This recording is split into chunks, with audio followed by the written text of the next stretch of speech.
The soft morning light filtered through the stained glass windows of St. Michael's Chapel, painting rainbows across Sarah Mitchell's ivory wedding dress. At 45, she had finally found her perfect match, or so she thought. The carefully arranged roses, the string quartet's gentle melody, and the loving faces of family and friends created the perfect scene for her second chance at happiness. But just as she began to speak her vows, the heavy chapel doors creaked open. A teenage girl stood there, cradling a baby in her arms. "Dad!" she called out, her voice breaking. "Why didn't you tell her about us?" The congregation fell silent, and Sarah's world stopped spinning. In that moment, she realized that sometimes the greatest lies hide behind the most perfect smiles. What would you do if your dream wedding became your worst nightmare? Before we jump back in, tell us where you're tuning in from, and if this story touches you, make sure you're subscribed, because tomorrow I've saved something extra special for you. 6 months earlier, Sarah Mitchell sat in her corner office overlooking downtown Seattle, absently twirling a pen between her fingers as she studied the dating profile on her screen. 23 years of handling high-profile divorces had taught her to spot red flags from a mile away, but James Thompson's profile on Elite Singles seemed almost too perfect to be real. Distinguished surgeon, widowed, no children, at least that's what he claimed. His profile photo showed a man with salt and pepper hair and laugh lines around kind eyes, standing in surgical scrubs outside Seattle Grace Hospital. "Looking for a genuine connection," his bio read. "Life has taught me the value of honesty and deep relationships." Sarah clicked through his verified credentials: Chief of Cardiac Surgery, published research papers, charitable foundation work in developing countries. The kind of man who, in her experience, usually came with either a god complex or 3 ex-wives. Yet something about his gentle smile made her pause. "Mom, are you still cyber-stalking Dr. Charming?" Emma's voice startled her. Sarah's 25-year-old daughter leaned against the doorframe, 2 coffee cups in hand. "Background research," Sarah corrected, accepting the offered latte. 23 years of handling divorces teaches you to do your homework." Emma perched on the edge of her mother's desk, peering at the screen. "You know, most people just go on actual dates instead of running background checks. Most people haven't seen what I've seen." Sarah took a sip of her coffee, remembering the bitter taste of her own divorce 2 decades ago. "Besides, I'm not just anyone. I'm Sarah Mitchell, Seattle's most feared divorce attorney." Emma finished with a playful roll of her eyes. "The woman who made billionaire tech bros cry and kept half of Seattle's trust fund babies from losing their inheritances to gold diggers? I know, Mom. But maybe, just maybe, you could try being Sarah the person first and the lawyer second." Sarah studied her daughter's face, so like her own but softer, less weathered by life's disappointments. Emma had been just 5 when Sarah's first marriage imploded, when she discovered her husband's affair with his young associate. That betrayal had forged her into who she was now: methodical, cautious, protective. "I matched with him," Sarah admitted. Quietly. "We've been messaging for a week." Emma's eyebrows shot up. "And you're just telling me now?" "Because he's different." Sarah pulled up their conversation thread. "Look, he asks about my work, really engages with it. When I mentioned handling prenuptial agreements, instead of getting defensive, he asked intelligent questions about asset protection. He understands the value of transparency in relationships." "Wow," Emma mused, scanning the messages. "A man who doesn't run screaming when he learns you're basically the terminator of marriage. That is different." Sarah chuckled despite herself. "He suggested meeting for coffee tomorrow. Very public, very casual. And I said yes." Sarah closed the dating app, trying to ignore the flutter of nervous excitement in her stomach. "Happy now?" Emma squeezed her mother's shoulder. "Cautiously optimistic. Just promise me something." "What's that?" "Promise me you'll give him a chance to be human." Not everyone is hiding something terrible. Sarah thought of all the seemingly perfect marriages she'd seen crumble, all the careful facades that had hidden devastating secrets. But looking at her daughter's hopeful face, she nodded. I promised to try. The next afternoon, Sarah arrived at Café Vita 15 minutes early, choosing a table with a clear view of both exits. Old habits died hard. She was halfway through reviewing a prenup draft when a shadow fell across her laptop. Sarah Mitchell? The voice was warm, cultured, with a hint of East Coast in the vowels. She looked up into James Thompson's face, more handsome in person than his photos, with silver temples and eyes that crinkled when he smiled. I hope I'm not interrupting important work. Just standard prenuptial negotiations, she said, closing her laptop. Nothing that can't wait. Ah, yes, your specialty. He sat down, his movements graceful and assured. Though I admit, I'm hoping we can discuss something other than the legal dissolution of marriages. His smile was disarming, genuine. Sarah found herself smiling back. What would you like to discuss, Dr. Thompson? Please, call me James, and I'd love to hear about the woman behind the impressive career. What makes Sarah Mitchell tick when she's not striking fear into the hearts of unfaithful spouses? Something in his gentle teasing, his obvious interest in her as a person rather than her professional reputation, made Sarah's carefully constructed walls waver. They talked for hours, their coffee growing cold and forgotten. James spoke about losing his wife Marie to cancer 5 years ago, about throwing himself into his work and charity missions to cope with grief. Sarah shared stories about raising Emma alone, about building her practice from scratch. It couldn't have been easy, James said, balancing single motherhood with such a demanding career. It wasn't, but Emma was my anchor, still is, really. She's the one who convinced me to try dating again. Smart daughter you have there. James's eyes softened. Sometimes we need someone to remind us that life isn't meant to be lived alone. As the cafe staff began stacking chairs, Sarah realized with a start that 4 hours had passed. I should go. I have an early court appearance tomorrow. Let me walk you to your car. James helped her with her coat, his hands lingering briefly on her shoulders. And Sarah, I'd very much like to see you again. Standing in the cool Seattle evening, Sarah looked up at this man who seemed to understand her so completely. I'd like that too. What followed was a whirlwind courtship that even Sarah's professional skepticism couldn't find fault with. James was everything his profile promised and more, brilliant, compassionate, devoted to his patients. He brought her coffee during long depositions, remembered every detail she shared about Emma, and never once balked at her need to verify facts and ask difficult questions. You're good for her, Emma told him over dinner one evening. 3 months into their relationship. I haven't seen Mom this happy in, well, ever. James reached across the table to squeeze Sarah's hand. She's good for me too. After Marie, I never thought I'd find love again. Sarah proved me wrong. When he proposed a month later, presenting not just a ring, but a carefully drafted prenuptial agreement that protected both their assets, Sarah felt her last reservations melt away. Here, finally, was a man who understood her, who respected her. Need for security and transparency. If only she'd looked closer at those hospital records, those carefully planned business trips. If only she'd wondered why he never introduced her to his colleagues, why their dates were always in specific parts of the city.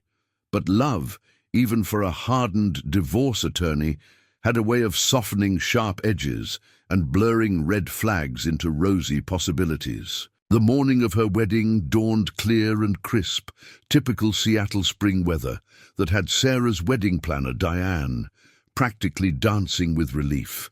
The light in the chapel will be perfect, she gushed, making another check in her leather-bound planner.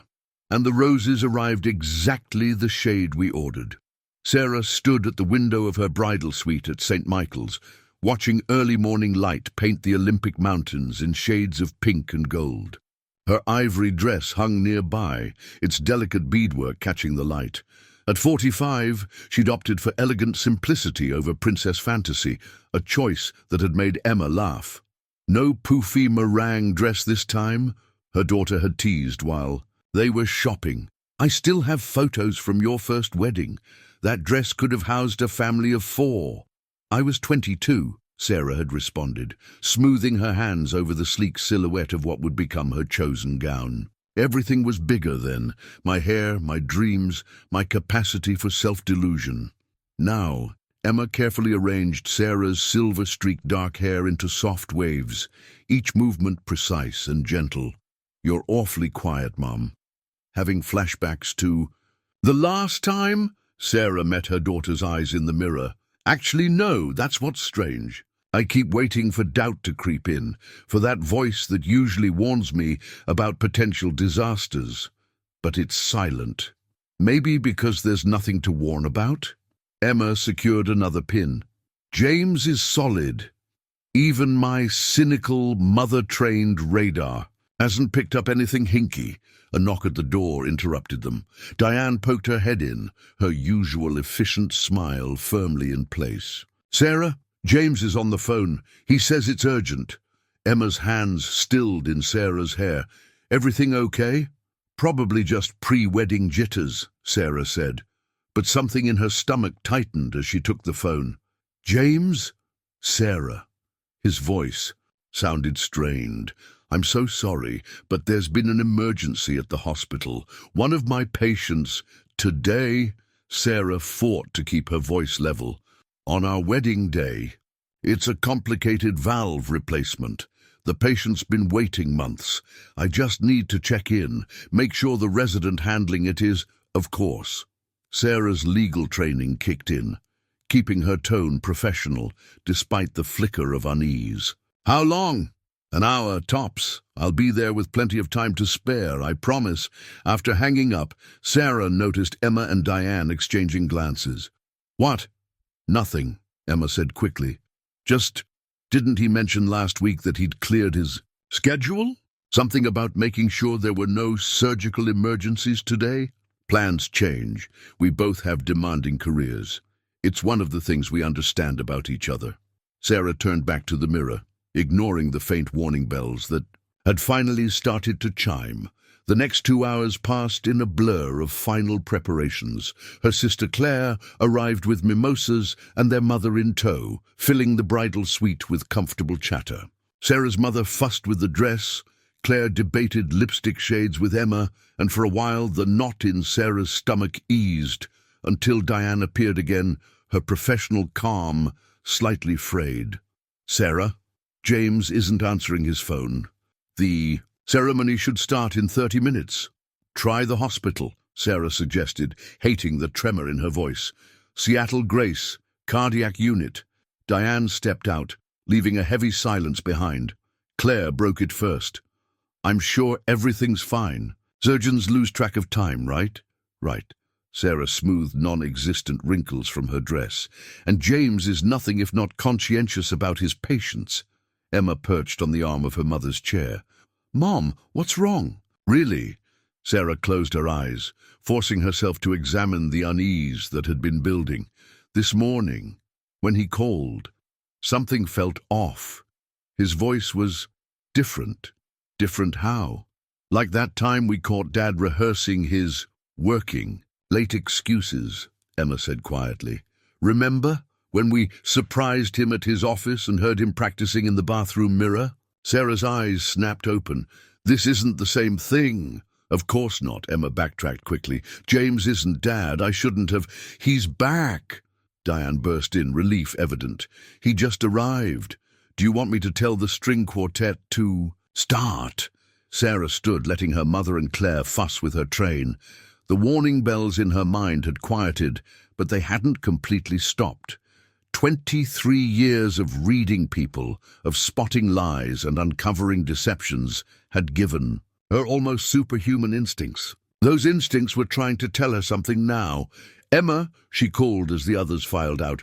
What Claire said about his voice. Mom, stop. Emma took her hands. This is just wedding day jitters, combined with some unfortunate timing. James adores you. Anyone can see that. You're right.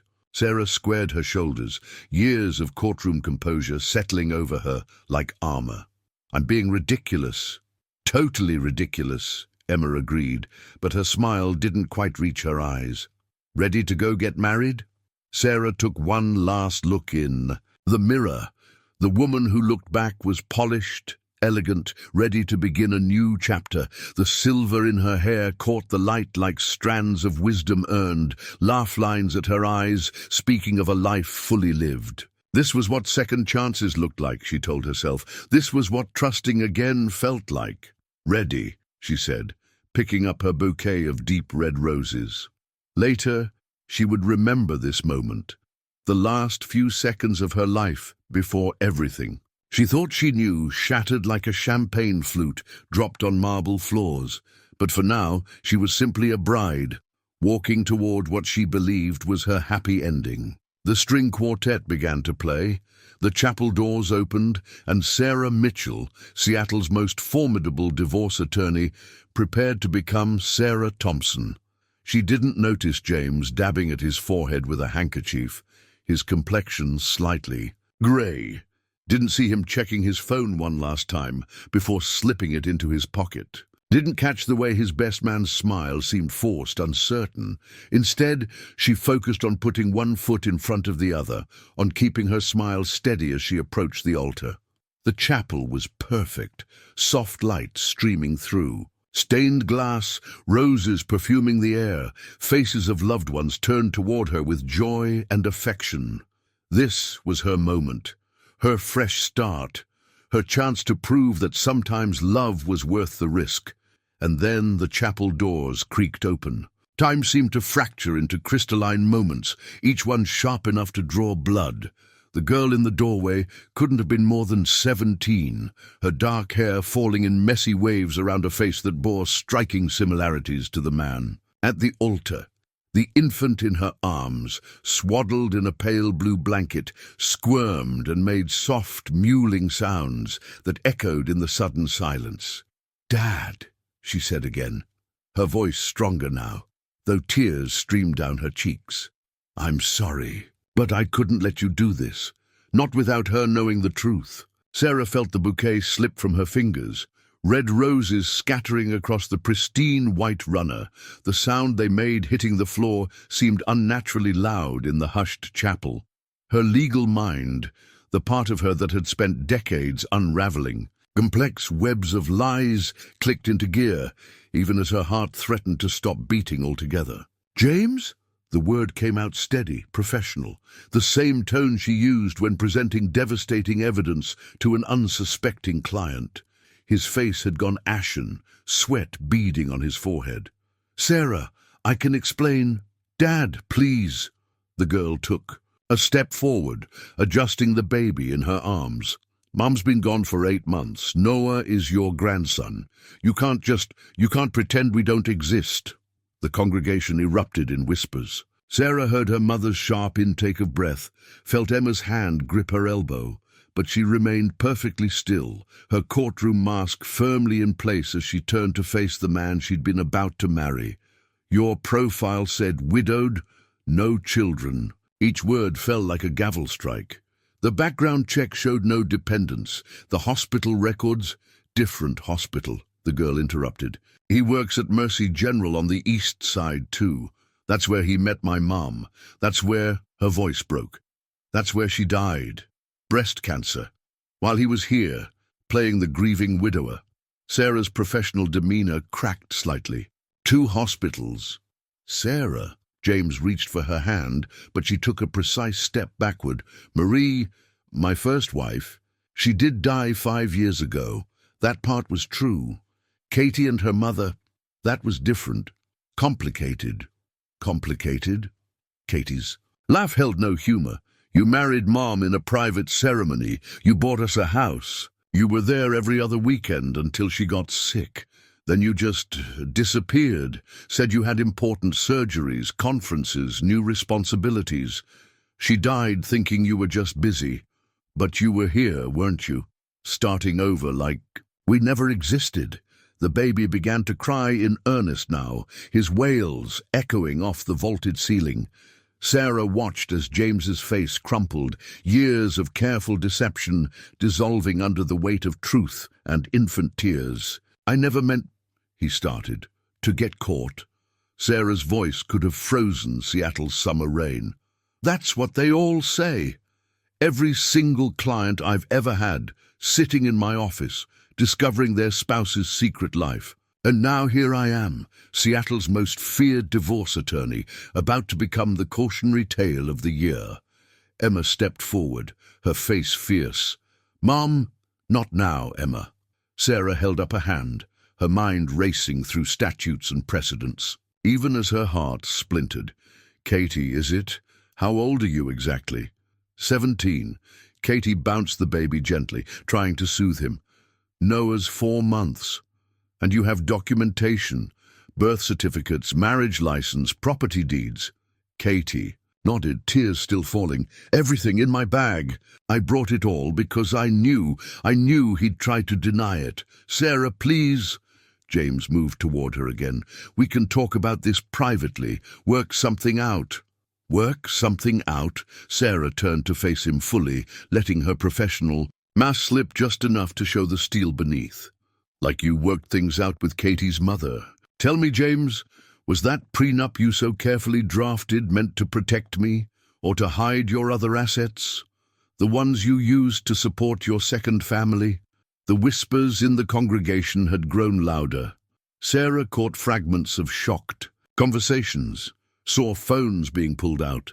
By tomorrow, this would be all over Seattle's legal community. The irony would be delicious. The divorce attorney who failed to spot the most basic of deceptions.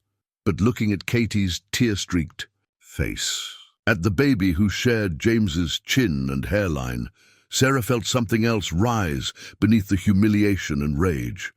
Something that reminded her of another young mother, decades ago, facing an uncertain future with a small child. "Reverend Matthews," she said clearly, turning to the stunned priest, "I believe we can dispense with the ceremony.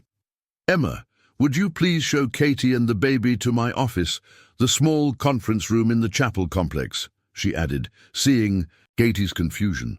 "James, you will stay exactly where you are until I've had a chance to review whatever documentation Katie has brought. And someone, for the love of God, please call my paralegal. Tell her to bring every investigator we have on retainer." The authority in her voice broke the spell of shocked stillness. The congregation began to move, a chaos of murmured conversations and scraping chairs. Sarah saw her mother arguing with Claire, saw Diane frantically typing on her phone, probably trying to cancel vendors even as she documented everything for potential litigation. "You don't understand," James said quietly, as the chapel emptied.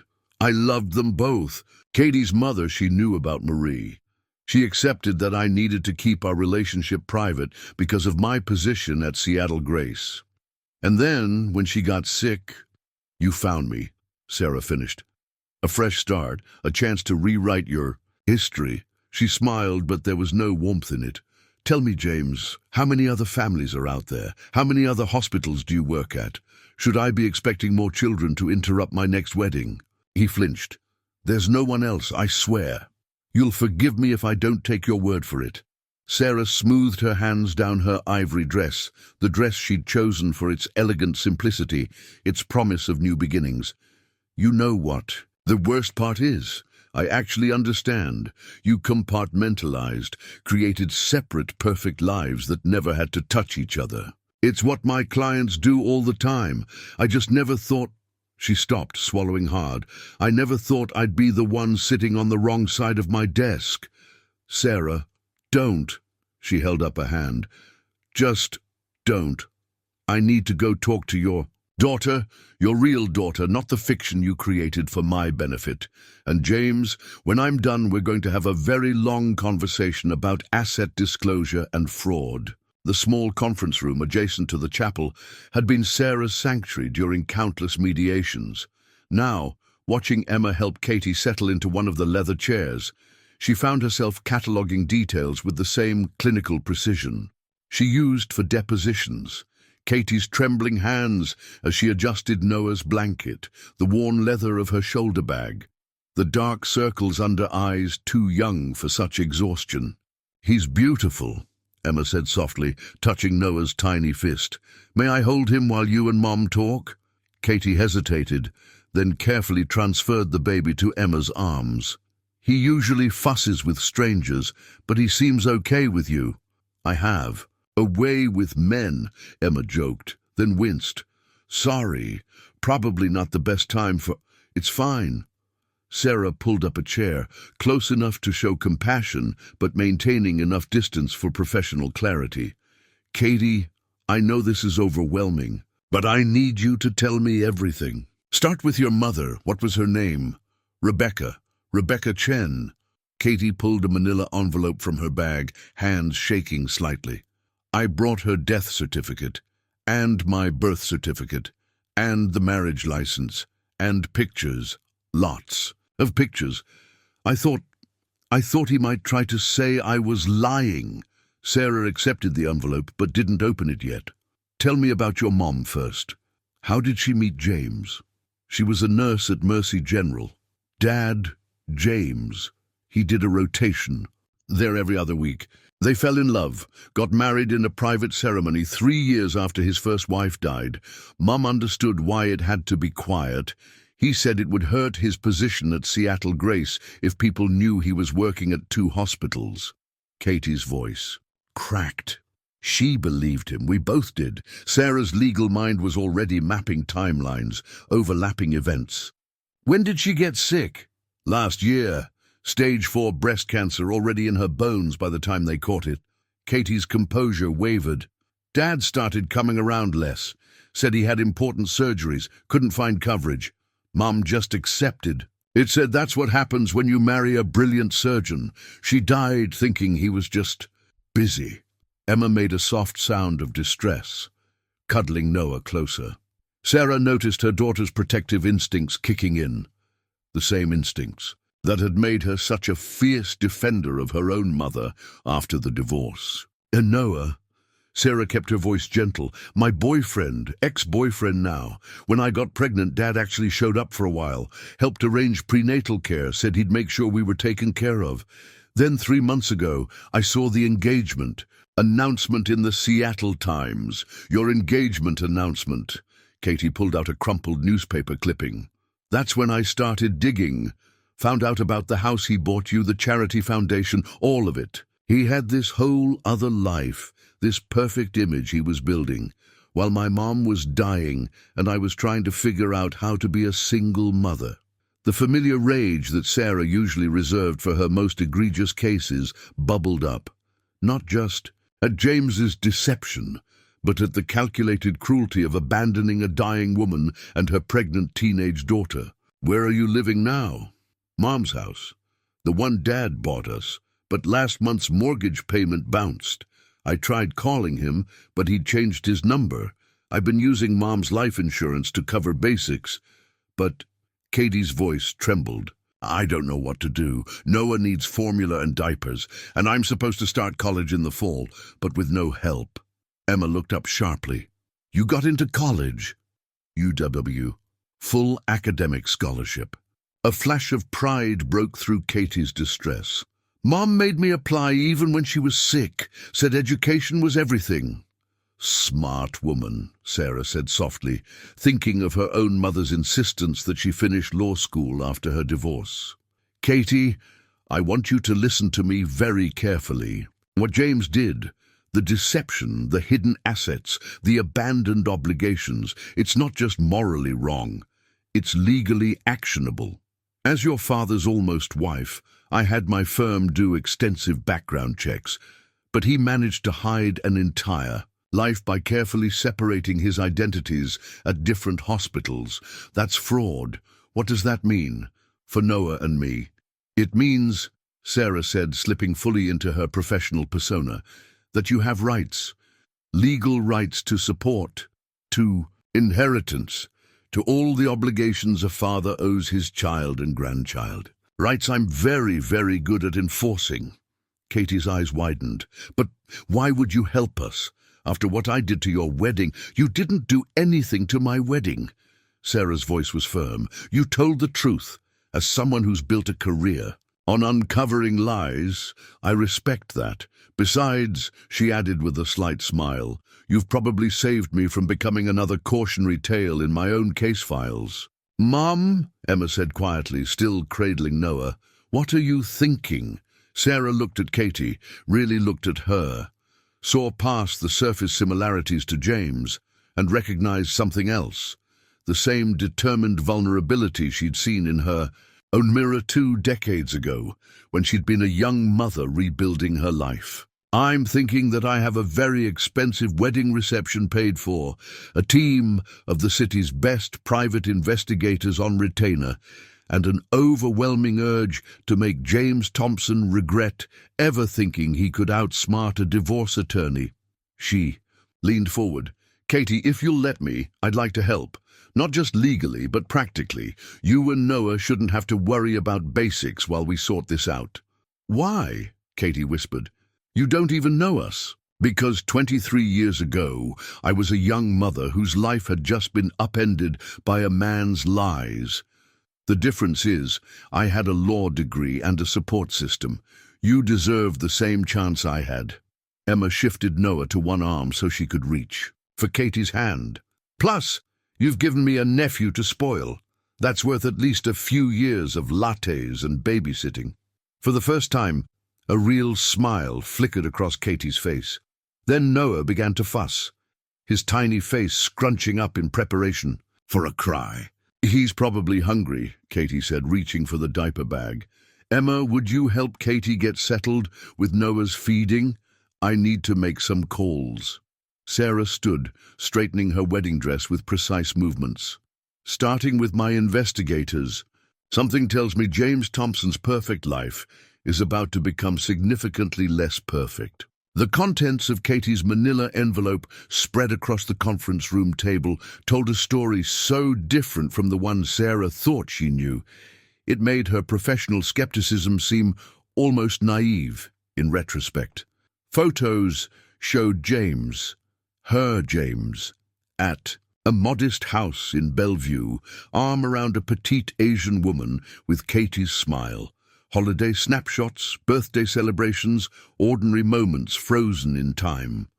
In every image, he wore the same expression of gentle devotion he'd shown Sarah. This was last Christmas, Katie said, pointing to a photo of Rebecca in a hospital bed, James holding her hand while Katie decorated a small artificial tree. 2 weeks before she died. It was the last time he visited.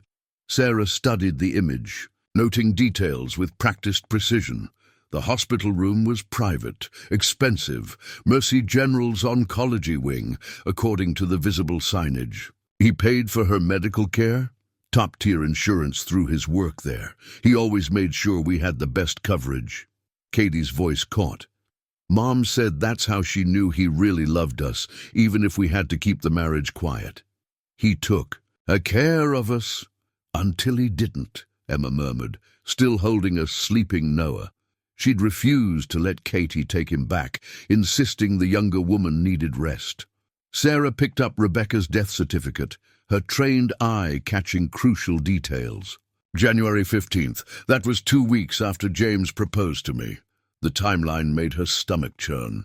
He was visiting his dying wife the same day he was picking out engagement rings with me.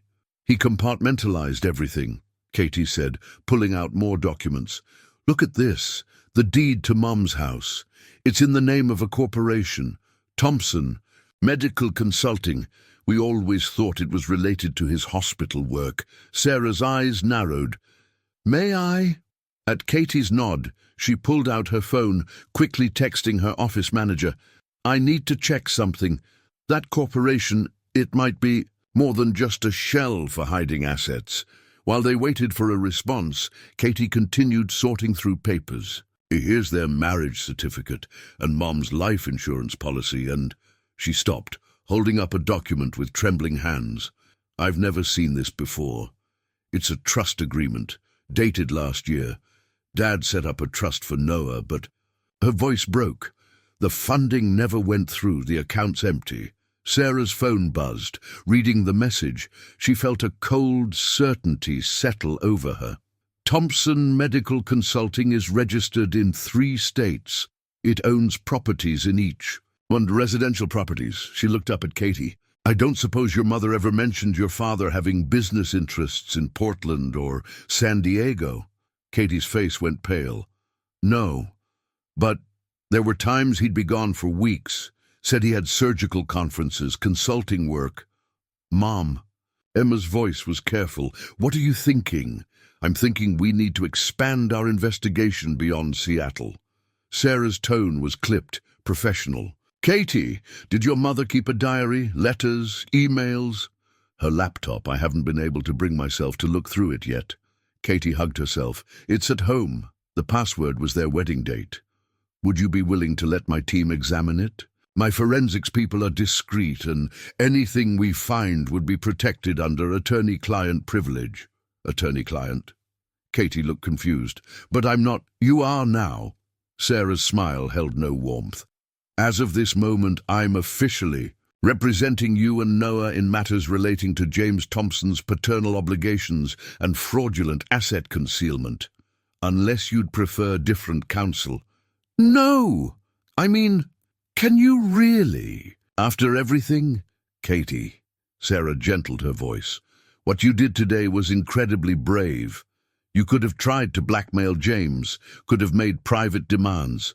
Instead, you chose to tell the truth, publicly, knowing it would hurt people, including yourself. She gestured to the scattered documents. You brought evidence, came prepared. You protected yourself and your son the best way you knew how. I respect that. Fresh tears spilled down Katie's cheeks. I kept thinking about Mom, how she died believing in him, believing she had to keep their love secret to protect his career. She deserved better than that. Yes, she did. Sarah's voice was fierce. And you deserve better than an empty trust account and a mortgage about to default. So let me help. Let me use everything I've learned from 23 years of unraveling. Men's lies to make this right. Emma shifted Noah to her shoulder, patting his back with practiced ease. Plus, you're kind of family now. I mean, this little guy is technically almost my stepbrother's son, which makes him my step-nephew. The family tree is a bit tangled, but the sentiment stands. A wet laugh escaped Katie. It's weird, but when I saw your picture in that engagement announcement, I hated you. Thought you must be some sophisticated older woman who'd stolen him away. But you're nothing like I imagined. Sophisticated, Emma snorted. Mom still watches Disney movies when she's stressed. Last week I caught her crying over Up while reviewing depositions. Emma, Sarah warned, but couldn't help smiling. The familiar banter seemed to be helping Katie relax, her shoulders losing some of their tension. There's something else you should know, Katie said after a moment. About Mum's laptop. She was writing something. Letters to Noah, I think, about Dad, about their life together. She wanted him to know their story someday. Sarah felt her throat tighten. She sounds like a remarkable woman. She was. Even at the end, when she was in so much pain, she kept saying how lucky she was, to have found true love, to have me, to know Noah was coming. Katie's voice cracked. I didn't have the heart to tell her about finding your engagement announcement, about realizing everything she believed was a lie. Emma made a soft sound of distress, but Sarah's mind was already racing ahead, plotting strategy. Katie, those letters might be crucial, not just legally, but personally. Would you be willing to get the laptop now? My team can start work immediately, and you and Noah can stay at my place tonight. The mortgage payment that bounced, when exactly was that? 2 weeks ago. I tried calling the bank, but since my name's not on the account. Perfect, Sarah said grimly. That gives us grounds for immediate action. Financial abandonment of a minor dependent. She stood, smoothing her wedding dress absently. Emma, would you help Katie collect what she and Noah need for a few days? I need to make some calls, starting with Judge Martinez. She owes me a favor, and she particularly despises men who abandon their children. As Emma and Katie prepared to leave, Sarah watched them with Noah, saw how naturally they worked together to gather his things. Sometimes, she reflected, family formed in the strangest circumstances. Sometimes betrayal led not to an ending, but to a beginning. Her phone buzzed again, her office manager with preliminary property records from Portland. Sarah's jaw tightened as she read the message. James Thompson's carefully constructed house of cards was about to come crashing down, and she would make damn sure Katie and Noah were protected when it did. By Monday morning, Sarah's office at Mitchell Family Law had become a command center. Her wedding dress hung forgotten in its garment bag while she sat at her desk in a crisp suit, reviewing the preliminary findings her team had gathered over the weekend. The stack of messages from other attorneys in Seattle's legal community sat ignored beside her, though their contents had already made the rounds. Sarah, darling, heard the most fascinating rumor about your wedding. Need any help with damage? Control. Always available for lunch if you want to discuss. The barely concealed schadenfreude was exactly what she'd expected. After all, she'd made her career exposing other people's lies. The irony of her own near miss with marital fraud was probably too delicious for her colleagues to resist. "Your 9 o'clock is here?" her assistant Amanda announced, hovering in the doorway, "and the Seattle Legal Times wants a comment about the, incident." "No comment," Sarah said without looking up from the financial records spread across her desk. "And hold my calls unless it's Judge Martinez's office or the forensics team. Even Carol Harrison. She's called 3 times already." Sarah's head snapped up. Carol was her oldest friend in the legal community, a family court judge who'd helped her build her practice after her own divorce. What did she say? That she's ordering your favorite Thai food for lunch, and she won't take no for an answer. Amanda's expression softened. "She also said to tell you she's already blocked 3 attempts to have your cases reassigned due to emotional compromise." A harsh laugh escaped Sarah. Of course they're trying that angle. Nothing like suggesting the divorce attorney can't handle cases because her own relationship imploded. She rubbed her temples. "Who's making the attempts?" "Wilson, Bradbury, and Chen. All representing husbands I've caught in similar situations." Sarah's smile was sharp. "How predictable. Tell Carol lunch would be perfect. Now, about that 9 o'clock, Dr. Emily Richardson from Mercy General. She says it's about Katie's mother." Sarah's professional mask slipped slightly. She'd spent the weekend helping Emma get Katie and Noah settled into her guest room, watching her daughter take to aunthood with surprising enthusiasm. The weight of Katie's trust, her vulnerability, felt heavier than any case she'd ever handled. "Send her in." Dr. Richardson proved to be a woman about Sarah's age, with kind eyes and an air of contained fury. "Miss Mitchell, thank you for seeing me. I was Rebecca Chen's oncologist." "Please sit." Sarah gestured to the chair across from her desk. "I assume this is about James." James Thompson, Dr. Richardson's voice dripped contempt, was conspicuously absent during his wife's final weeks. "We all assumed it was grief, inability to face losing another wife to cancer. Then I saw the society page announcement of his engagement to you. When did you first notice his absences becoming prolonged?" "October." Rebecca had just started an aggressive new treatment protocol.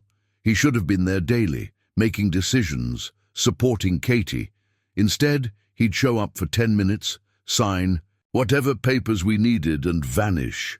Dr. Richardson's hands clenched. Rebecca never complained, said he was doing important work, saving lives. We all bought it because his reputation at Mercy was stellar, until I tried to reach him about experimental treatment options. Called Seattle Grace, thinking he was in surgery there. They had no record of him being on staff that day. Said he was at a conference in Portland.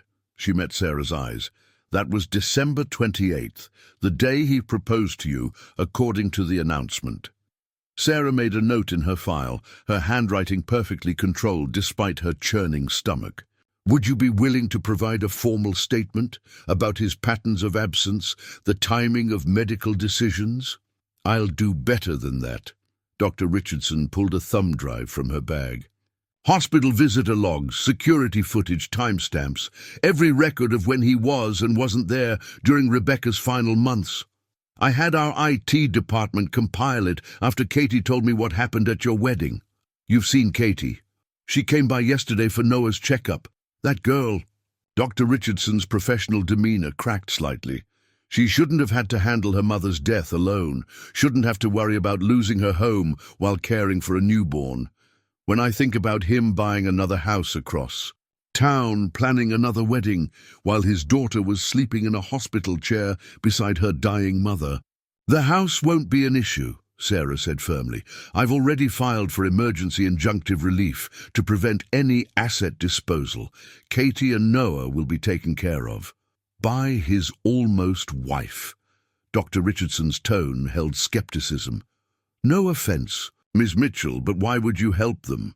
Most women in your position would run the other direction. Sarah stood, walking to the window that overlooked Seattle's skyline. Because 23 years ago, I was a young mother discovering my husband's betrayal. Because I built this firm on the principle that truth matters, that actions have consequences, and because... She turned back to face the doctor. Because Katie did something extraordinarily brave, knowing it would hurt everyone involved. Because she believed the truth mattered more than comfort. A knock at the door interrupted them. Amanda poked her head in. Sorry to interrupt, but the forensics team just sent their preliminary report from Rebecca's laptop, and you're going to want to see this right away. Sarah accepted the tablet. Amanda handed her, scanning the first page. Her breath caught. Dr. Richardson, would you excuse me? I need to make an urgent call to Judge Martinez. After the doctor left, Sarah sank into her chair, rereading the report with growing anger. Rebecca's letters to Noah weren't just emotional testimony. They were evidence, dates, times, property records. The dying woman had been more observant than anyone realized, gathering pieces of a puzzle she hadn't lived to complete. Sarah's phone buzzed with a text from Emma. Katie's napping. Noah's being an angel. When are you coming home? Where her almost stepdaughter and step-grandson were finding refuge. Where her own daughter was discovering the joy of family in the midst of chaos. Where the truth, however painful, was leading to something unexpected and precious. She picked up her office phone. Amanda, get me Carol Harrison right away. Tell her to bring extra spring rolls. We're going to need them. She looked at the empty wedding ring box still sitting on her desk, then deliberately dropped it in the trash. And send in my next appointment. Preferably someone whose spouse is being honest about their hospital affiliations. Emma discovered that 3 a.m. feedings had a strange way of bringing people together. She sat cross-legged on the guest room floor beside Katie, both of them watching Noah drift back to sleep in his borrowed bassinet. You're really good with him, Katie whispered, her eyes heavy with exhaustion. I was terrible at first. Couldn't even figure out how to swaddle properly. Mom taught me, Emma admitted. After her divorce, she took this intense parenting class. Said if she was going to be a single mother, she'd be the most prepared single mother in Seattle. She still has the manual somewhere with about 1,000 sticky notes. She's not what I expected. Katie pulled her knees to her chest, making herself smaller. When I saw her picture in the society pages, all elegant and successful, I thought she'd be scary. Yeah, most people think that. Emma grinned. Wait until you see her stress baking at midnight in her Harvard Law sweatpants. Last big case, she made 4 batches of cookies while reviewing depositions. Does she always work this hard? I mean, she was at the office until 9 tonight, and I heard her on the phone with her investigators when she got home. Emma's expression sobered. This is different. Usually she maintains boundaries, keeps professional distance, but with you and Noah... She paused, choosing her words carefully. I think she sees something of herself in your situation. Plus, you know, professional pride. James didn't just hurt you, he made her look foolish. Mum doesn't handle that well. Katie tensed. I never meant to hurt her career. When I showed up at the wedding, I couldn't let him start another family based on lies, not when Mom died believing in him. Hey! Emma reached over, squeezing Katie's hand. You did the right thing, and anyone who suggests otherwise can deal with me. I may not be a scary lawyer, but I throw a mean right hook. That startled a laugh from Katie, loud enough to make Noah stir. Both girls held their breath until he settled again. Tell me about your mom, Emma asked softly. If you want to, I mean. Katie was quiet for so long, Emma thought she wouldn't answer. Then, she loved romance novels, the cheesier the better, had this whole collection, and she'd read them during her chemo sessions. They reminded her that love was worth fighting for. Her voice cracked. She was so excited when Dad proposed to her, said it was like her own romance novel coming true, the handsome doctor falling for the ordinary nurse. She sounds wonderful. She was. Even when she got sick, she kept hoping. Making plans, she insisted I apply to college, said being a mother didn't mean giving up on dreams. Katie wiped her eyes. The UW acceptance letter came 3 days before she died. She was so happy, even though she must have known she wouldn't.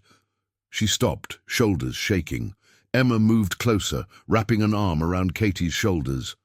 Hey, it's okay. You don't have to. I miss her so much, Katie whispered. And I'm so angry at him. He wasn't there when she died. Did I tell you that? He said he had an emergency surgery, but I bet he was with your mom, planning their perfect life while my mom just slipped away. From the doorway came a soft sound. Both girls turned to find Sarah standing there in her silk robe, holding 3 mugs of what smelled like hot chocolate. Midnight snack, she offered, moving into the room. My mom's recipe. Secret ingredient is extra marshmallows. Katie wiped her eyes quickly, but Sarah pretended not to notice, settling onto the floor with them and distributing the mugs. I couldn't sleep. Too many thoughts about the Portland property records. Then I heard voices and thought you might need provisions for the late-night vigil. Mom makes this whenever things get intense, Emma explained to Katie. During my college application season, we practically lived on it. Rebecca liked Earl Grey tea, Katie said suddenly, with honey and lemon. Every morning, even in the hospital. The nurses would save the good honey packets for her. Sarah's face softened. Tell me more about her, if you're comfortable. As your lawyer, anything that helps me understand your family history is relevant. As a mother, I'd like to know about the woman who raised such a brave daughter. Something in her tone made Katie's defenses crumble. Words poured out, stories about Rebecca's terrible singing voice, but insistence on Christmas carols, her collection of butterfly pins, her way of finding magic in ordinary moments. How she'd decorated Katie's nursery with paper cranes, folded one every day of her pregnancy. How she'd kept folding them during chemo, saying each one carried a wish for Katie and Noah's future. The last one she made, Katie said, voice thick. With tears, she wrote inside, "Love is never wasted." I didn't understand what she meant then, but now, even though Dad's love wasn't real, hers was. That has to count for something, right? Oh, sweetheart. Sarah set her mug down and opened her arms. Katie fell into them like a child, shoulders shaking. Your mother's love counts for everything, and she was right. Love is never wasted. It shapes us, teaches us, makes us who we are, even when it hurts. Emma watched her mother comfort Katie, remembering all the times Sarah had held her through her own tears. The strength that had gotten them through the hard years after the divorce, the unwavering support that had allowed Emma to grow into herself.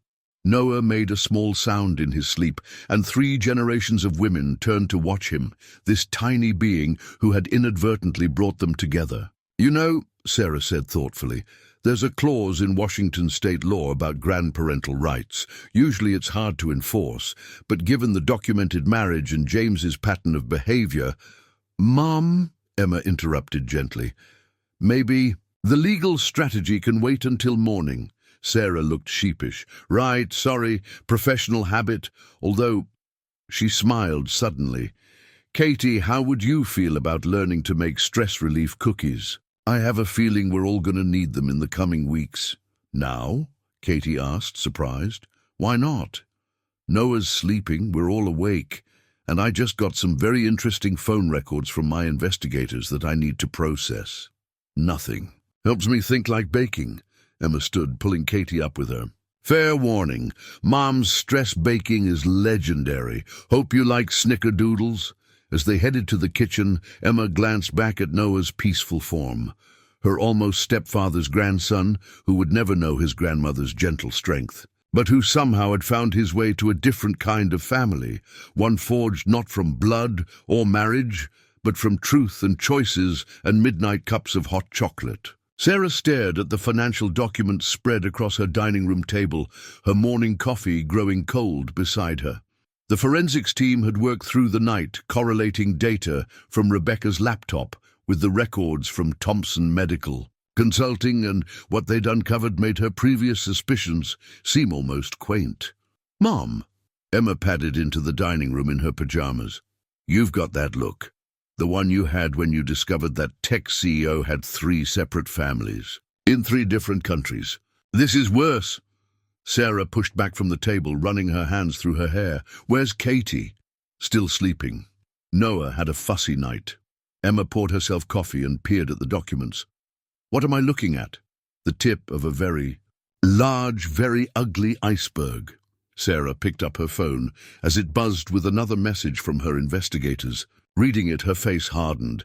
Get dressed. We need to go to the office, and maybe don't wake Katie just yet. She should hear this somewhere more private than our dining room. An hour later, Sarah's conference room looked like a war room. Amanda had covered one wall with a complex timeline, while Carol Harrison sat reviewing hospital records with growing dismay. Multiple identities, Carol muttered. Multiple medical licenses. How did no one catch this? Because he compartmentalized. Everything perfectly. Sarah stood at the window, her reflection grim in the glass. Each hospital knew him only within their own context. Seattle Grace had James Thompson, widowed chief of surgery.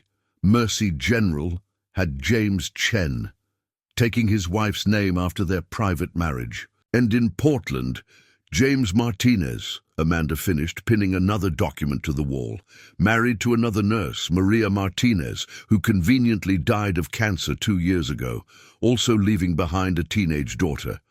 Emma, who had been quietly taking notes, dropped her pen. Another daughter. Does Katie know? Not yet. Sarah turned from the window. There's more. San Diego General knows him as James Wilson. No wife there, but significant consulting fees paid to Thompson Medical Consulting. Fees that don't match any actual medical services rendered. Carol leaned forward. Money laundering? Among other things. Sarah picked up the latest report from her forensics team. He used the consulting company to buy properties near each hospital. Legitimate on the surface, providing homes for his families. But the company also received massive payments from offshore accounts.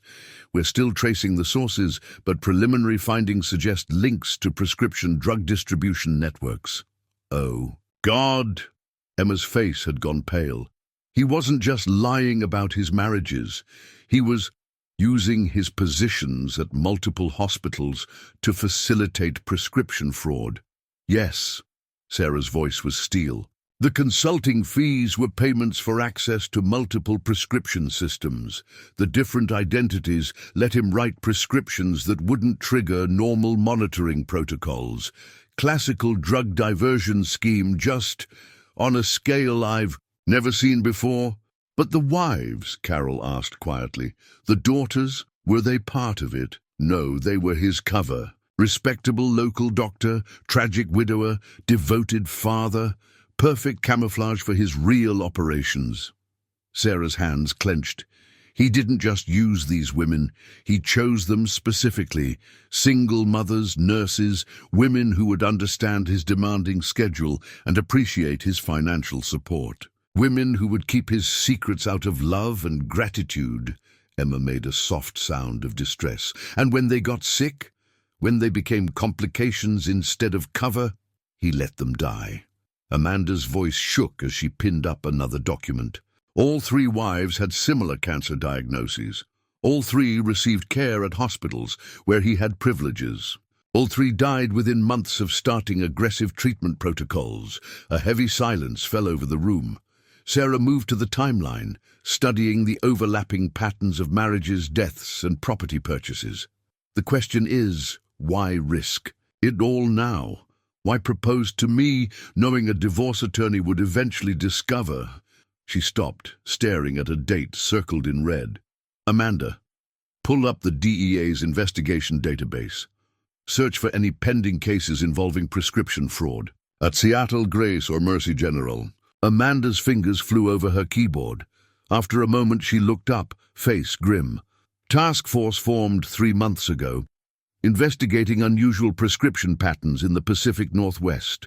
Several hospitals under scrutiny, including both of James's Seattle hospitals. Sarah's laugh held no humor. He needed an airtight alibi. What better than being married to the city's most prominent divorce attorney? Who would suspect him of fraud when he'd willingly subjected himself to that level of financial scrutiny? But you did scrutinize him, Emma protested. The background checks, the asset verification, all of which came back clean, because I was looking for the wrong things, checking the wrong names. Sarah began to pace. I looked for previous marriages. Under James Thompson, checked his financials at Seattle Grace, never thought to check other names, other hospitals. He used my own thoroughness against me, knew I'd validate his James Thompson identity and assume that settled it. Carol stood, judge's authority radiating from her posture. Sarah, this goes way beyond family court now. This is federal territory. I know. Sarah stopped pacing. But before we bring in the FBI, before this whole house of cards collapses, we need to protect the innocent parties. Katie's inheritance rights, the property titles, the medical trusts that were never funded. All of that needs to be secured. And the other daughter, in Portland, she deserves to know the truth too, deserves a chance to protect herself before everything explodes. Mom, Emma's voice was careful. How are you going to tell Katie? This will destroy whatever good memories she has left of him. Sarah closed her eyes briefly, remembering Katie's tears the night before, her stories about Rebecca's faith in James's love, with as much gentleness as possible. And then, I'm going to make damn sure she and Noah never have to worry about their future. Her phone buzzed again, another message from her investigators. Reading it, she felt the last piece click into place. Son of a bitch, she whispered. What? Carol and Emma asked simultaneously. Rebecca's cancer treatments, the experimental protocols Dr. Richardson mentioned? Sarah's voice shook with rage. They were placebos. James used his position to enroll his wives in fake clinical trials. Their deaths weren't just convenient, they were deliberate, Carol finished, horror dawning on her face. He needed them to die to maintain his cover, to play the grieving widower while he set up his next identity. Emma lurched to her feet. I think I'm going to be sick. No, Sarah's voice cracked like a whip. You're going to help me protect Katie. Help me make sure she and every other person he's hurt gets justice. She turned to Amanda. Get me everything we have on the Portland daughter. And Carol, I need emergency orders protecting all assets connected to every version of James's identity. He's going to run as soon as he realizes we're onto him. Already drafting them, Carol said, pulling out her phone. I'll have them signed within the hour. Sarah gathered the documents, sorting them into precise piles. Emma, go home. Be with Katie. Don't say anything yet, but be there. She's going to need family when this hits. What are you going to do?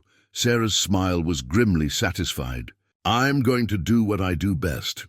I'm going to take apart James Thompson's life with surgical precision, and then I'm going to make sure he never hurts another family again.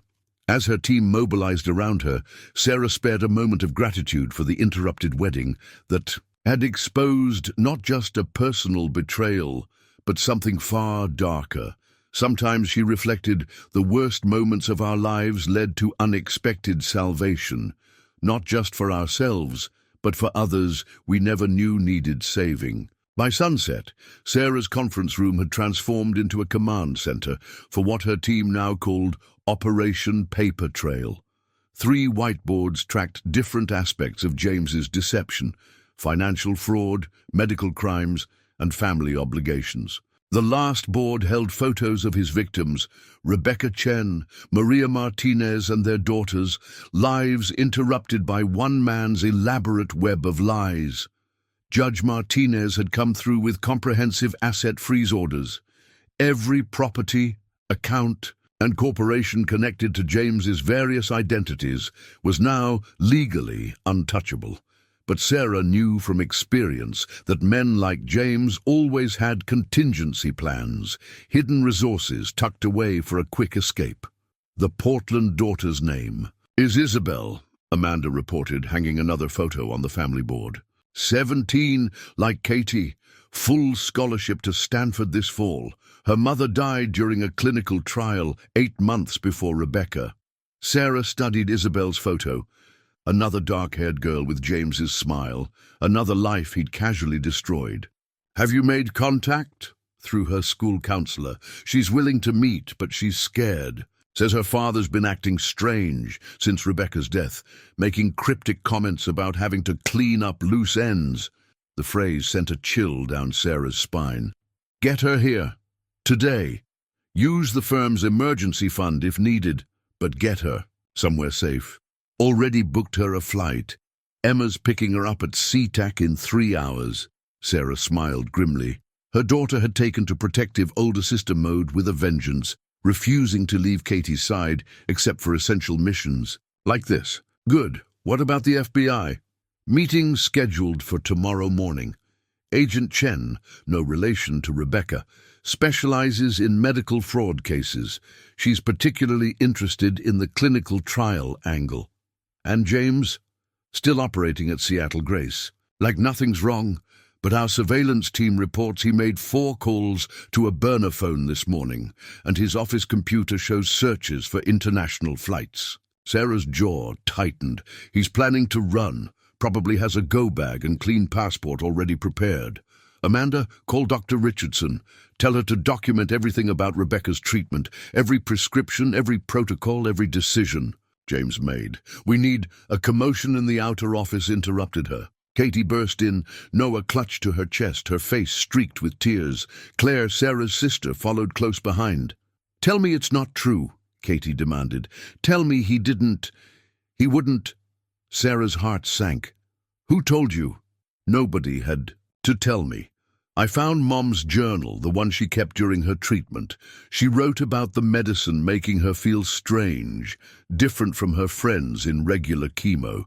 She asked Dad about it, and he said it was just the experimental protocol working." Katie's voice broke. "He killed her, didn't he? He killed my mom." Sarah crossed the room in 3 strides, taking both Katie and Noah into her arms. The baby squirmed between them, sensing his mother's distress. "Listen to me. Everything that's happening right now, the investigation, the legal orders, all of it, is about making sure he can never hurt anyone else the way he hurt your mother. But right now, I need you to focus on keeping yourself and Noah safe. There's more, isn't there?" Katie pulled back, searching Sarah's face. "Something worse? Isabel Martinez is flying in from Portland tonight. She's your sister. Her mother died 8 months before Rebecca, under similar circumstances." Katie swayed slightly. Claire quickly guided her to a chair while Sarah took Noah, cradling him with practiced ease. "A sister," Katie whispered. "Another family? Was anything about him real?" "His capacity for cruelty was real," Sarah said quietly, But so was your mother's love for you. So is Noah's need for you. So is our commitment to protecting you both. The house in Bellevue is safe. Judge Martinez's orders cover all properties. You and Noah aren't going anywhere. Katie looked up at the family board, at Isabel's photo. She looks like me. Emma's picking her up tonight. If you're up for it, maybe you both could stay at my place. The guest room's big enough, and it might help to have someone who understands exactly what you're going through. Why are you doing all this? Katie asked, her voice small. You could have just turned everything over to the FBI, walked away from his mess. Sarah settled into the chair beside her, Noah still snuggled against her shoulder. Because 23 years ago, I promised myself that I would never let another woman suffer in silence while a man rewrote her reality. Because your mother deserved better. Because you and Isabel and Noah deserve better. She reached for Katie's hand, squeezing gently. But mostly because sometimes family isn't about blood or marriage certificates. Sometimes it's about choosing to stand together when the truth hurts too much to stand alone. Amanda appeared in the doorway. Sarah, Agent Chen is here early, and James just booked a flight to the Cayman Islands. Sarah stood, passing Noah back to Katie. Time to end this, once and for all. FBI Agent Chen moved through Sarah's office like a force of nature, her compact frame radiating focused intensity as she examined the evidence wall. 3 identities, 3 hospitals, 3 dead wives, she murmured. And we never connected. The dots, because he crossed state lines, used different names. He understood jurisdictional limitations, Sarah agreed, watching the agent catalogue James's crimes, used them to his advantage, just like he used hospital administrative boundaries and prescription monitoring gaps. The clinical trials were brilliant in a horrific way. Agent Chen gestured to Dr. Richardson's records. By enrolling them in fake protocols, he controlled every aspect of their treatment. No outside oncologists, no second opinions. The women trusted him because he was their husband. The hospitals trusted him because of his reputation. Sarah's phone buzzed, a text from Emma.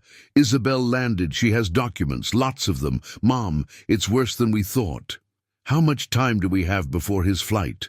Sarah asked Amanda. 3 hours to departure.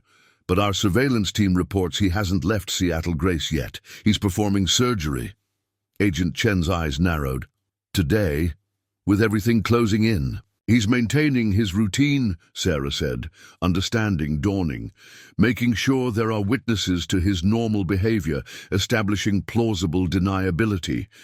The surgery gives him an alibi, while someone else cleans out his escape funds. Already on it, Agent Chen pulled out her phone. I've got teams watching every bank within 10 miles of each hospital. If anyone tries to access his known accounts, they won't, Sarah interrupted. Think about it. A man, this methodical, this careful, about maintaining separate identities, he wouldn't risk using known accounts. She turned to Amanda. Pull up Rebecca's laptop files again. The last few months of entries. Amanda's fingers flew over her keyboard. Here, 2 weeks before she died, Rebecca wrote about James taking Noah to get his first checkup. She thought it was sweet that he insisted on going to a clinic in... She stopped, eyes widening. In where? A small clinic in Vancouver. Canada. That's it. Sarah grabbed her coat. He wasn't taking Noah for a checkup. He was establishing a relationship with a foreign bank. Amanda, get me everything you can on that clinic. Agent Chen, how fast can you get a team to Vancouver? Already coordinating with RCMP, the agent replied, matching Sarah's urgency. But if you're right about the timing... Sarah's phone buzzed again. Emma, Isabel says he has a safe deposit box in Vancouver. Her mom wrote down the bank name before she died. He's not going to the Caymans, Sarah realized. The flight's a decoy. He's going to slip across the border while everyone watches the airports. The next hour was controlled chaos. While Agent Chen mobilized her teams, Sarah faced her hardest task, telling Katie and Isabel the full truth about their father's crimes.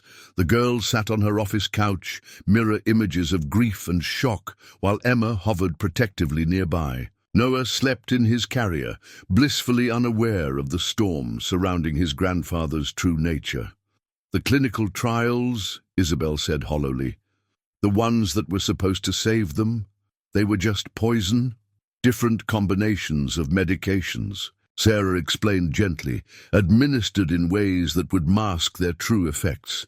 Your mother's never had a chance. But why? Katie's voice broke. He had money, success, everything he wanted. Why kill them? Because they were liability risks, Isabel said suddenly.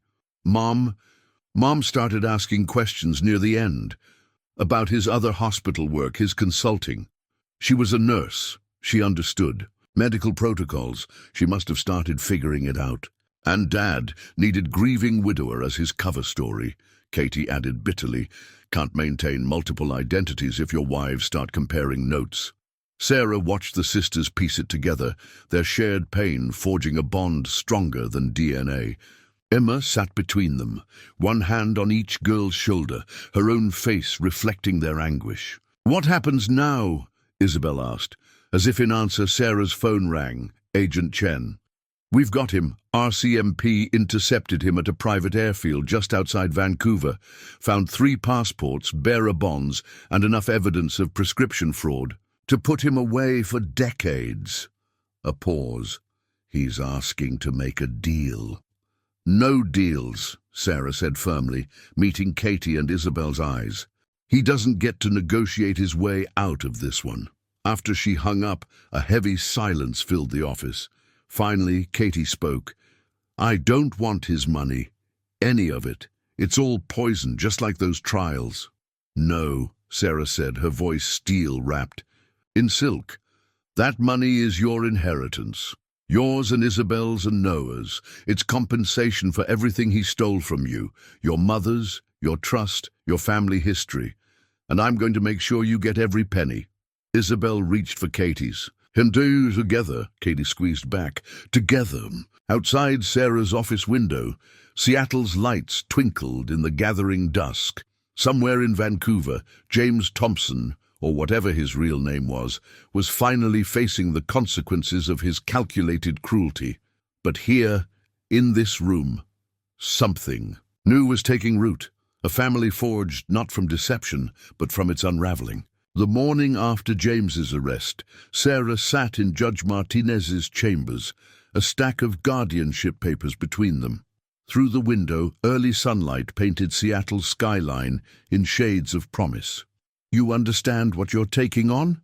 Carol asked, not as a judge, but as a friend. Legal guardianship of 2 17-year-olds and an infant while managing a high-profile criminal case and running your practice? I understand that those girls have lost everything they thought they knew about family. Sarah traced her fingers over the paper's edges. Their mothers are gone. Their father is a monster. They need more than just legal protection. They need a home.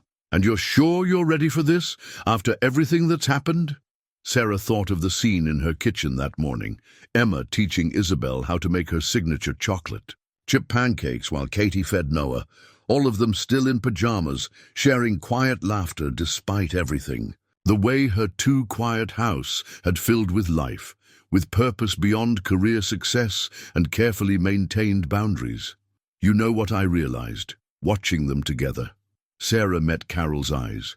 All these years, I've been helping clients protect themselves from men like James, taking apart toxic marriages, exposing lies, winning settlements. But this is different. This isn't about winning a case. It's about rebuilding what he destroyed. The press is going to have a field day. Jilted bride adopts fraudster's secret family. Let them. Those girls deserve someone in their corner who understands exactly what James took from them. Someone who can teach them that love doesn't have to be a weapon. Carol picked up her pen, then hesitated. What about Isabel's college plans? Stanford's not exactly commuting distance. We'll figure it out. Weekend visits, holiday breaks. The important thing is that she knows she has a home to come back to. That both of them do. Sarah's voice softened. You should see them together, Carol. The way they've bonded, the way they protect each other. They're sisters in every way that matters. And Noah will grow up knowing his mother and aunt are strong, brilliant women who refuse to let one man's crimes define their future. Sarah smiled. Plus, Emma's already planning his entire educational trajectory. Apparently, my daughter has decided that being a big sister means being an aggressively supportive aunt as well. Carol signed the papers with a flourish. Well, if anyone can handle suddenly acquiring 3 kids while taking down a criminal empire, it's you. She pressed her official seal into the documents. Just promise me one thing. What's that? No more weddings for a while? My heart can't take another. Ceremony like the last one. Sarah laughed, the sound lighter than she'd expected. Trust me, I'm done with romance. My family just got a lot bigger in a way I never expected. That's all the love I need right now. Gathering the signed papers, she stood to leave. At the door, she paused. Carol, thank you for everything. Go. Home to your girls, Carol said softly. Show them what real family looks like. Sarah walked out of the courthouse into the bright Seattle morning, the guardianship papers secure in her briefcase. Ahead lay challenges, criminal trials, asset, recovery, healing traumatized teenagers while nurturing an infant.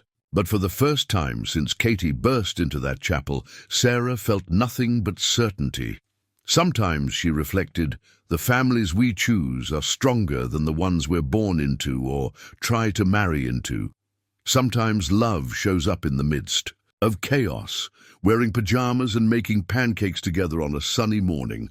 The federal courthouse buzzed with tension as Sarah faced down James's high-powered defense team. 3 months of preparation had led to this moment, the asset forfeiture hearing that would determine the financial future of his victims.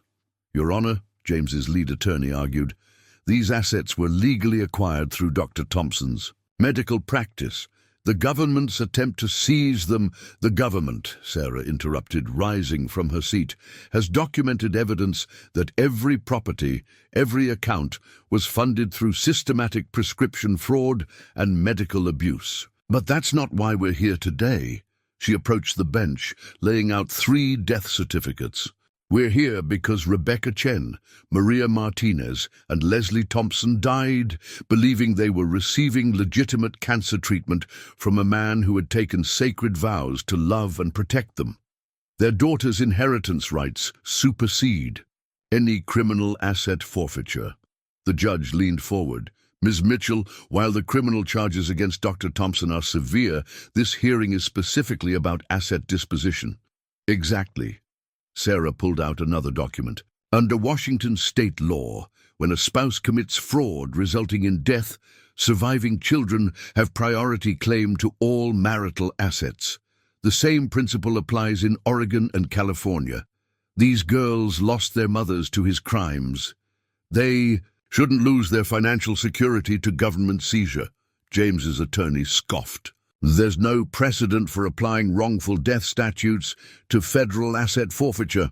Actually, Sarah smiled thinly, there is. Martinez v. United States, 2019.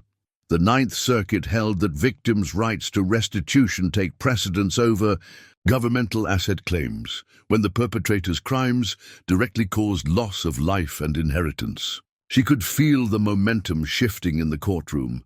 3 months of meticulous preparation, of late nights poring over precedents, while Katie and Isabel studied for finals in her home office, Noah sleeping nearby. It was all coming together. Furthermore, she continued, Dr. Thompson's various identities created separate marital communities in 3 states. Each wife's estate has independent claim to the assets he acquired under those identities. The government can seize his personal property, but not the family homes, trust accounts, or medical benefits he contractually guaranteed to his wives and children. The judge studied the documents thoughtfully. Ms. Mitchell, aren't you personally involved in this case as Dr. Thompson's former fiancée?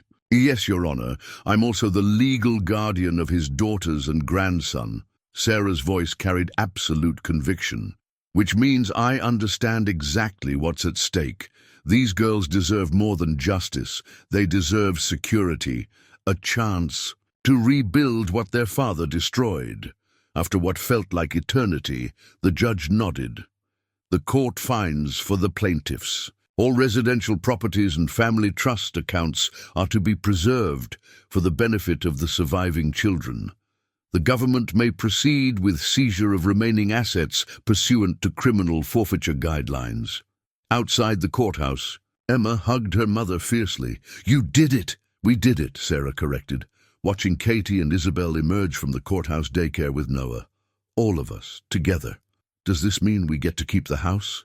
Katie asked softly. "That house, the Portland property, everything your mothers thought they were securing for your futures." Sarah squeezed both girls' shoulders. "He may have betrayed their trust, but we're going to make sure their love protects you forever." Isabel wiped her eyes. "They'd be proud of us, wouldn't they, for fighting back?" "So proud," Sarah assured her. "Now let's go home. I believe someone promised to teach me their mother's famous dumplings recipe." The girls linked arms as they walked to the car, Noah babbling happily in his carrier. Another battle won, another piece of security restored to this unlikely family, forged in the aftermath of betrayal. The federal detention center's interview room felt colder than Sarah remembered from her usual client meetings. Or maybe it was just the sight of James' prison jumpsuit replacing his surgical scrubs that sent a chill through her. His silver hair had dulled, but his smile, that gentle, deceptive smile, remained unchanged. "Sarah," he said softly, "I was hoping you'd come." Save the performance. She placed a recorder on the table between them. "The FBI needs a complete confession, names of everyone involved in the prescription fraud ring, details about the fake clinical trials. In exchange, they'll recommend concurrent sentences." Always the efficient attorney. He leaned back, studying her. "How are my daughters? My grandson? They stopped being your anything the moment you murdered their mothers." Sarah's voice could have frozen flame. "This meeting isn't about them. It's about making sure you understand exactly what happens next." "And what's that?" "You're going to tell the truth. All of it. Not for a deal, not for leniency, but because if you don't, I will spend the rest of my career making sure you never see the outside of a prison again." Something flickered in his eyes. The first real emotion she'd seen. "You've gotten harder." "No, James, I've gotten clearer.